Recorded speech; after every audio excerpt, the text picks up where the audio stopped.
નમસ્કાર મિત્રો આપની સાથે હું છું પિનલગીરી ગોસ્વામી। આજના વેધર એનાલિસિસમાં વાત કરીશું।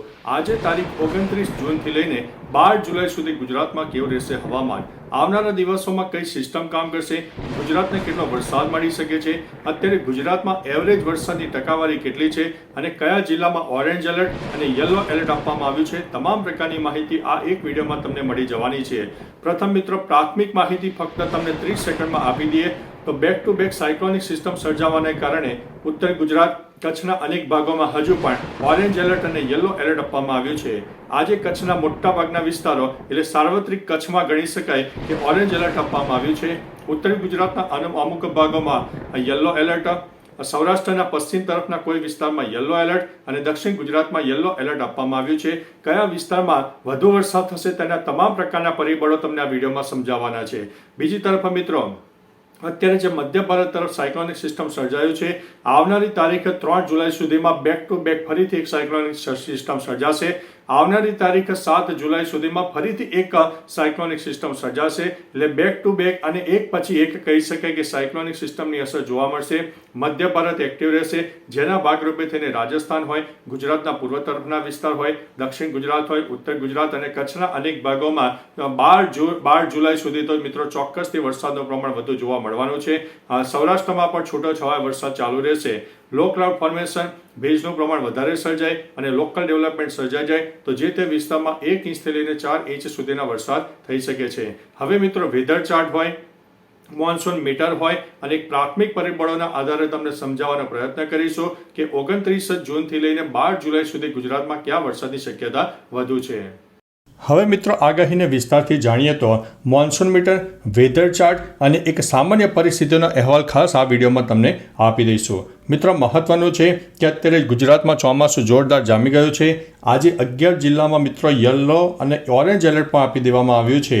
મહત્વનું છે કે કચ્છ, બનાસકાંઠા, સાબરકાંઠા સહિતમાં અનેક વિસ્તારમાં ધોધમાર વરસાદની મિત્રો આગાહી છે। ત્યારે દ્વારકા અને પોરબંદરનો દરિયો મિત્રો અત્યારે ભયંકર તોફાની બન્યો છે અને 5 માછીમારો મિત્રો ગુમ થયા હોવાના પણ અહેવાલ છે। ત્યારે મિત્રો, બીજી તરફ વાત કરીએ તો ચોમાસાના અહેવાલની પણ વાત કરીએ તો રાજ્યમાં 16 જૂને થયેલા ચોમાસાની એન્ટ્રી બાદ આજ દિન સુધી મેઘરાજાએ આખા રાજ્યને લગભગ કવર કરી લીધું છે।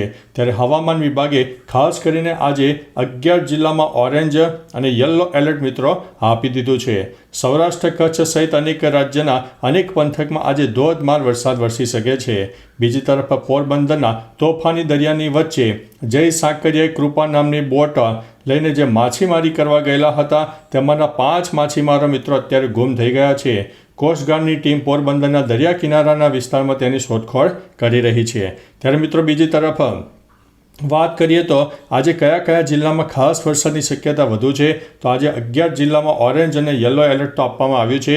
ખાસ કરીને કચ્છ જિલ્લામાં ભારે વરસાદને લઈને ઓરેન્જ એલર્ટ આપવામાં આવ્યું છે, જ્યારે બનાસકાંઠા, સાબરકાંઠા, અરવલ્લી, મહીસાગર, પંચમહાલ, દાહોદ, દેવભૂમિ દ્વારકા, પોરબંદર, નવસારી, વલસાડ, દમણ અને દાદરા નગર હવેલીમાં હળવાથી મધ્યમ વરસાદને લઈને પણ યલો એલર્ટ આપવામાં આવ્યું છે। મિત્રો, મહત્વનું છે કે મધ્ય ગુજરાત હોય અને દક્ષિણ ગુજરાતમાં પણ મિત્રો ભલે આગાહી આપવામાં નથી આવી, પરંતુ ત્યાં પણ છૂટોછવાયો વરસાદ થશે। સૌરાષ્ટ્રના અનેક વિસ્તારમાં પણ છૂટોછવાયો વરસાદ થાય તેવી શક્યતા છે।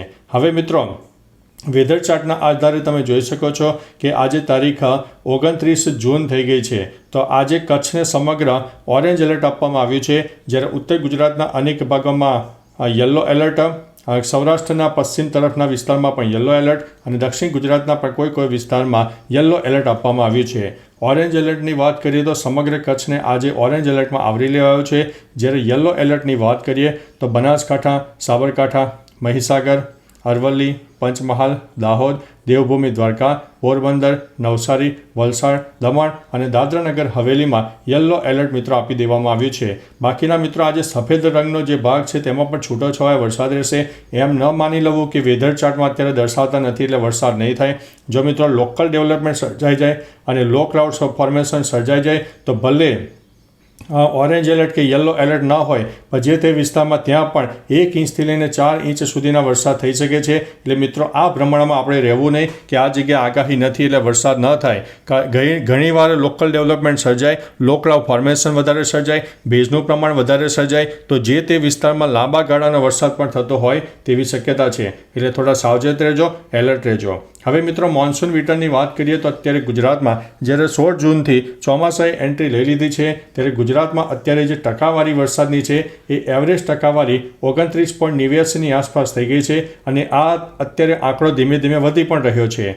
કચ્છની પર્સનલ એવરેજ ટકાવારીની વાત કરીએ તો ખાસ કરીને કચ્છમાં જે વરસાદ થયો છે, કચ્છમાં વરસાદનું મિત્રો પ્રમાણ ઓછું છે એટલે ત્યાં આગળ 26.36%ની આસપાસ વરસાદ નોંધાયો છે. જ્યારે સૌરાષ્ટ્રની વાત કરીએ તો સૌરાષ્ટ્રમાં 31.25%ની આસપાસ, જ્યારે ઉત્તર ગુજરાતની વાત કરીએ તો 21.91%ની આસપાસ વરસાદ નોંધાયો છે. મિત્રો સૌથી વધારે વરસાદ દક્ષિણ ગુજરાતમાં નોંધાયો છે. તેનો ગ્રાફ તમે જોઈ શકો કેટલો ઉપર ગયો છે, જેમાં 32.17% વરસાદ મિત્રો ફક્ત જૂન મહિનામાં જ નોંધાઈ ગયો છે. મહત્વનું છે કે મધ્ય ગુજરાતમાં પણ વરસાદની ટકાવારી મધ્યમથી થોડી વધારે છે, જેમાં 31.30%ની આસપાસ વરસાદ નોંધાઈ ગયો છે. હવે મિત્રો આપણે વેધર ચાર્ટ અને રેઇન બેઝ ફોર્મેશનના માધ્યમથી સમજવાનો પ્રયત્ન કરીશું કે આવનારા દિવસમાં વરસાદની શક્યતા ક્યાં વધુ છે. હવે મિત્રો આજે તારીખ 29 જૂન થઈ ગઈ છે તો તારીખ 29 જૂનનું સેટેલાઇટ ઇમેજ જોશો તો અત્યારે રાજસ્થાન અને મધ્ય ભારત તરફ જે વરસાદની સિસ્ટમ છે, મજબૂત સાયક્લોનિક સિસ્ટમ છે, અરબી સમુદ્રના ભેજવાળા પવનો, બંગાળની ખાડીના ભેજવાળા પવનો અને ઉત્તર ભારતના ઉત્તરી પટ્ટામાં એક સામાન્ય WD સર્જાયો છે.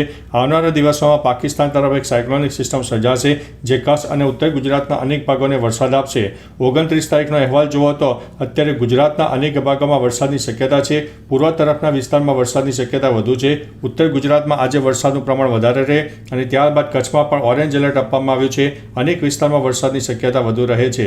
ત્યારબાદ મિત્રો તારીખ 29 તારીખનું સેટેલાઇટ ઇમેજ જોયા બાદ હવે આપણે 30 તારીખે જોઈએ તો 30 તારીખે પણ ગુજરાતમાં સાર્વત્રિક વરસાદનો માહોલ સર્જાશે. ઉત્તર ભારત હોય, પૂર્વ ભારત અને દક્ષિણ ભારતમાં પણ વરસાદની સિસ્ટમ વધુને વધુ મજબૂત સર્જાશે જે આવનારા દિવસોમાં ગુજરાત તરફ આગળ આવશે અને ગુજરાતમાં પણ તેનો વરસાદનો લાભ મળવાનો છે. બીજી તરફ મિત્રો જોઈએ તો તારીખ 1 જુલાઈની આસપાસ મધ્ય ભારત તરફ એક મજબૂત વરસાદની સિસ્ટમ સક્રિય થશે અને આવનારી તારીખ 3 જુલાઈ સુધીમાં ઉત્તર ગુજરાત હોય, ગુજરાતનો પૂર્વ તરફનો વિસ્તાર હોય, દક્ષિણ ગુજરાતના અનેક ભાગોમાં આ સિસ્ટમ છે એ વરસાદ લઈને આવવાની છે. ત્યારબાદ મિત્રો તારીખ 2 જુલાઈની વાત કરીએ તો 2 જુલાઈ આ સિસ્ટમ વધુ મજબૂત બનશે. બીજી તરફ આપણે જણાવ્યું હતું કે દક્ષિણ ગુજરાતથી લઈને કેરળ સુધી વરસાદની ટફ રેખા ચાલુ રહેશે. એટલે દક્ષિણ ગુજરાતના મિત્રો એમ નહીં વિચારવાનું કે અત્યારે વરસાદમાં આપણને આરામ મળ્યો છે. મિત્રો આ સિસ્ટમ ગમે ત્યારે એક્ટિવ થતી હોય છે. લો ક્લાઉડ ફોર્મેશન, ભેજનું પ્રમાણ અને વરસાદની સિસ્ટમ અવારનવાર ભેગી થતી હોવાને કારણે તમામ પરિબળો એવા છે કે જે દક્ષિણ ગુજરાતને લાંબા ગાળાનો વરસાદ આપશે. તે દક્ષિણ ગુજરાતના મિત્રો થોડા એલર્ટ રહેજો, સાવચેત રહેજો. ખુલ્લામાં કોઈ ચીજ વસ્તુઓ પડી હોય, અગત્યના ડોક્યુમેન્ટ અમુક જગ્યાએ મૂકેલા હોય તો તેને સુરક્ષિત જગ્યાએ મૂકી દેજો. ત્યારબાદ મિત્રો તારીખ 3 જુલાઈની પણ વાત કરીએ તો 3 જુલાઈએ આપણે કહ્યું છે એ પ્રમાણે તમે જોઈ શકો છો કે આ સિસ્ટમ વધારે મજબૂત બનશે. સાયક્લોનિક સિસ્ટમ આગળ વધતું જણાશે.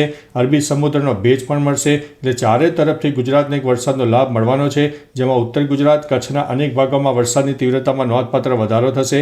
મધ્ય ગુજરાતના પણ મધ્ય અને પૂર્વ તરફના વિસ્તારમાં વરસાદની શક્યતા અને દક્ષિણ ગુજરાતમાં પણ છૂટોછવાયા વરસાદ, સૌરાષ્ટ્રમાં પણ છૂટોછવાયા વરસાદ ચાલુ રહેશે. ત્યારબાદ મિત્રો તારીખ 4 જુલાઈની વાત કરીએ તો 4 જુલાઈ આ સિસ્ટમ ધીમે ધીમે આગળ વધશે, પરંતુ જતાં જતાં આ જે સિસ્ટમ છે એ સાર્વત્રિક વરસાદનો માહોલ ઊભી કરીને જવાની છે. 5 જુલાઈની વાત કરીએ તો 5 જુલાઈએ ફરીથી એક સાયક્લોનિક સિસ્ટમ સર્જાશે જે બંગાળની ખાડીમાંથી અવારનવાર બનતું હોય છે, જેને આપણે back to back cyclonic system કહીશું. અને આ સિસ્ટમના ભાગરૂપે થઈને ગુજરાતમાં ફરીથી વરસાદનો માહોલ 5 જુલાઈથી મિત્રો ફરીથી ચાલુ થઈ જશે. એટલે બેક ટુ બેક સાયક્લોનિક સિસ્ટમની શક્યતાના ભાગરૂપે આપણને શક્યતા દેખાઈ રહી છે. તમે જોઈ શકો છો તારીખ 6 જુલાઈની આસપાસ ફરીથી મધ્ય ભારત એક્ટિવ થશે, જેમાં રાજસ્થાન સહિત મધ્યપ્રદેશ સહિત ગુજરાતના અનેક ભાગોમાં એક ધીમે ધીમે સાર્વત્રિક વરસાદનો માહોલ પણ સર્જાઈ જશે.